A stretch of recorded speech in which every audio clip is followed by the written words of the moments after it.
Evangelho segundo o Espiritismo, capítulo 27. Pedi e obtereis. Qualidade da prece. Itens 1 ao 8. Allan Kardec. 1. Quando orardes, não vos assemelheis aos hipócritas, que, afetadamente, oram de pé nas sinagogas e nos cantos das ruas para serem vistos pelos homens. Digo-vos, em verdade, que eles já receberam sua recompensa. Quando quiserdes orar, entrai para o vosso quarto e, fechada a porta, orai a vosso Pai em secreto, e vosso Pai, que vê o que se passa em secreto, vos dará a recompensa. Não cuideis de pedir muito nas vossas preces, como fazem os pagãos, os quais imaginam que pela multiplicidade das palavras é que serão atendidos. Não vos torneis semelhantes a eles, porque vosso Pai sabe do que é que tendes necessidade, antes que lhe o peçais. São Mateus, capítulo 6, versículos 5 a 8. 2. Quando vos aprestardes para orar, se tiverdes qualquer coisa contra alguém, perdoai-lhe, a fim de que vosso Pai, que está nos céus, também vos perdoe os vossos pecados. Se não perdoardes vosso Pai, que está nos céus, também não vos perdoará os pecados. São Marcos, capítulo 11, versículos 25 e 26. 3. Também disse esta parábola a alguns que punham a sua confiança em si mesmos, como sendo justos, e desprezavam os outros.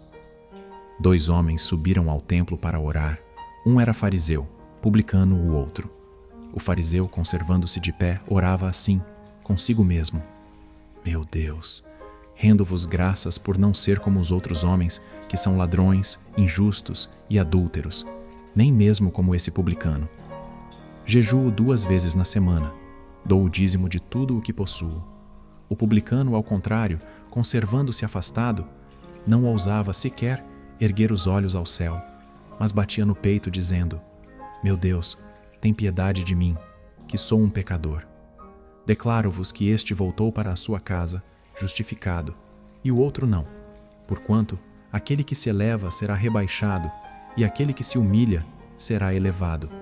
São Lucas, capítulo 18, versículos 9 a 14. 4. Jesus definiu claramente as qualidades da prece. Quando orardes, diz ele, não vos ponhais em evidência, antes orai em secreto.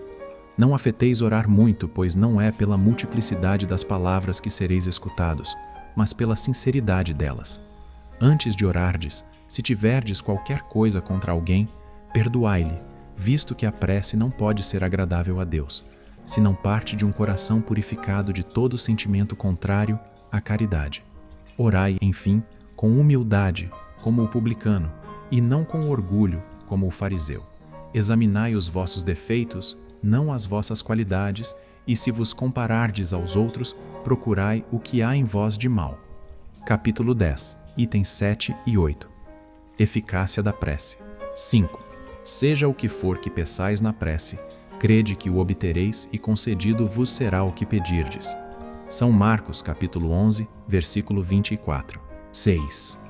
Há quem conteste a eficácia da prece, com fundamento no princípio de que, conhecendo Deus as nossas necessidades, inútil se torna expor-lhes, e acrescentam os que assim pensam que, achando-se tudo no universo encadeado por leis eternas, não podem as nossas súplicas mudar os decretos de Deus. Sem dúvida alguma, há leis naturais e imutáveis que não podem ser abrogadas ao capricho de cada um. Mas, daí a crer-se que todas as circunstâncias da vida estão submetidas à fatalidade, vai grande distância. Se assim fosse, nada mais seria o homem do que instrumento passivo, sem livre arbítrio e sem iniciativa. Nessa hipótese, só lhe caberia curvar a cabeça ao jugo dos acontecimentos, sem cogitar de evitá-los. Não devera ter procurado desviar o raio. Deus não lhe outorgou a razão e a inteligência, para que ele as deixasse sem serventia, a vontade, para não querer, a atividade, para ficar inativo. Sendo livre o homem de agir num sentido ou noutro, seus atos lhe acarretam, e aos demais, consequências subordinadas ao que ele faz ou não.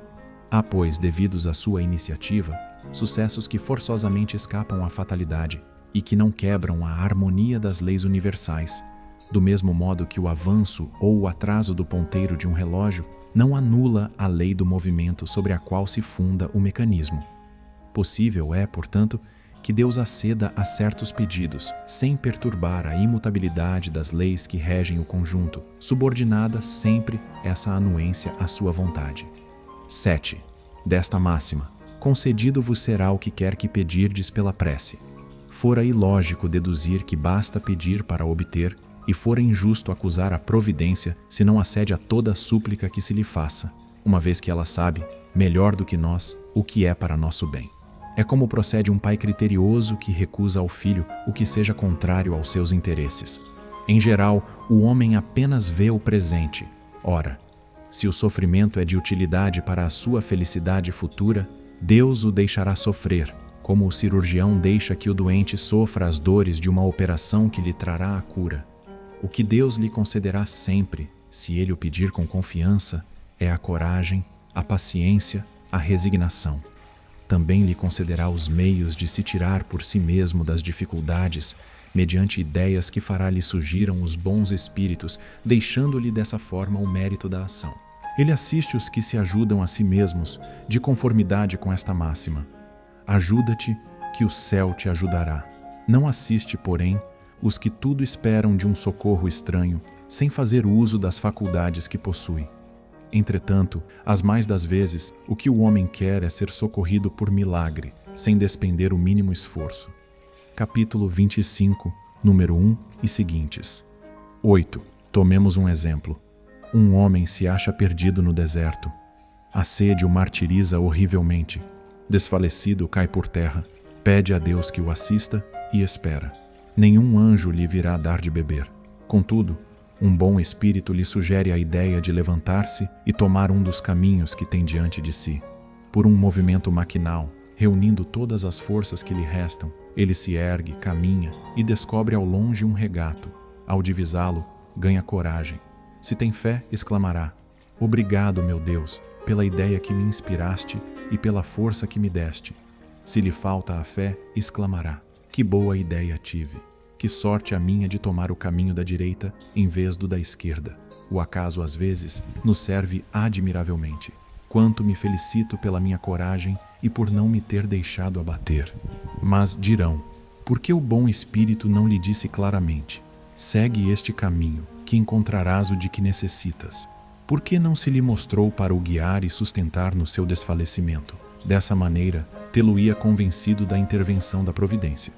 Primeiramente, para lhe ensinar que cada um deve ajudar-se a si mesmo e fazer uso das suas forças. Depois, pela incerteza, Deus põe à prova a confiança que nele deposita a criatura e a submissão desta à sua vontade. Aquele homem estava na situação de uma criança que cai e que, dando com alguém, se põe a gritar e fica à espera de que a venham levantar. Se não vê pessoa alguma, faz esforços e se ergue sozinha. Se o anjo que acompanhou a Tobias lhe houvera dito: "Sou enviado por Deus para te guiar na tua viagem e te preservar de todo perigo", nenhum mérito teria tido Tobias.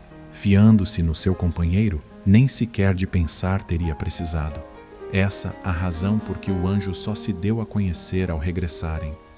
A oração, segundo os ensinamentos de Jesus e Allan Kardec, não deve ser apenas um pedido, mas um ato de fé, humildade e transformação interior, que possamos refletir sobre o verdadeiro significado da prece e aplicá-la em nossa jornada espiritual. Se você achou essa mensagem inspiradora, não esqueça de curtir, compartilhar e se inscrever para mais conteúdos como este. Muita paz.